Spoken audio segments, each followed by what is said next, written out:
Right, so the next one up, when we discussed fullbacks, we had him at fullback, but we said very clearly that we see him as a centre, as a 12 centre. And that's probably one of the most talented players in the Springbok side at the moment, Damian Willemse. What did you learn from him, of him? Well, that is as strong of a contender for the 12 jersey as he is for a couple of other jerseys in the Springbok side. And he's one of those players that is just too good to ignore. He can create something out of nothing. His physicality and rugby IQ is way up there with the best. And then obviously the X factor that he brings in any position he plays. That's why I think it'll be good to have him closer to the ball. I wanted to ask you before we continue, just one last thing. You played Springbok fly-off, and you had to work very closely with inside centres. What would you have said is in the ideal inside centre? Communication for me. I think both centers, the communication part was probably the most important. They'll have all the other skills. They won't get selected if they can't make their tackles. They won't get selected if they make bad decisions on the wide channels. But the one thing that goes unnoticed sometimes, and it's the 10 that feels it, it's if 12 and 13 is a silent movie on the outside of you. They can be your eyes.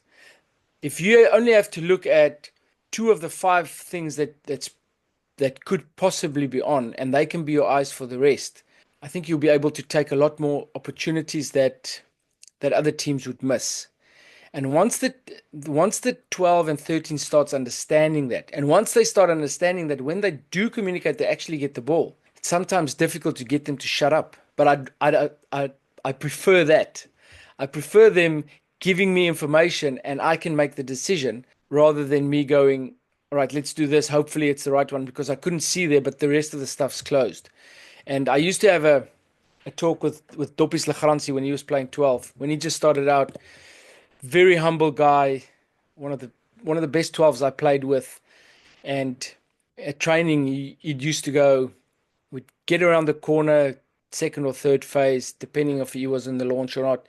And then instead of giving me a call, he'd go, Wat doen ons? Wat doen ons? And I used to stop training and I'd say, Doppies, the fact that you asked me twice now, what are we doing? You could have given me two options. And it changed the way he thought about it. And Doppies was fantastic when it came to giving eyes to the outside. So it's for me, it was communication. It was giving the 10 options.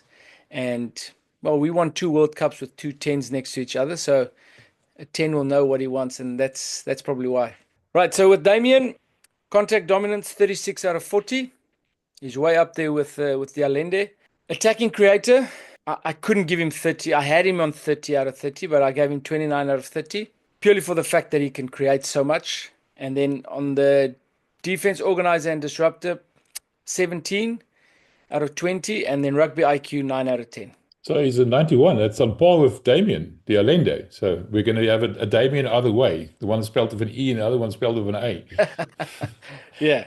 How would you pick between those two? Is it horses for courses? What's the difference? I mean, we saw clearly the difference between Andre Estreisen and Damian de Allende. What's the difference between Damian de Allende and Damian Willemse, maybe? I think with Rassie, you have to ask what does the bench look like? Do you go 7-1 and Damian can cover 10, he can cover 15, you can play in various different positions. Who's playing 13? I think it's going to be a case of, like you said, horses for courses, and the makeup of the team will also have a big bearing on who plays. That's where the value of a utility player, a player who can play more than one position. Like we said, when we discuss fullbacks, he can play fullback, he can play 12, and he can play 10. And he can probably play 13 as well, and he can play wing for that matter. He can play everywhere, probably not scrum off. But I mean, that is the one single player that you mentioned. When the bomb squad starts, being put together, having a player of that utility is in, that value is immense.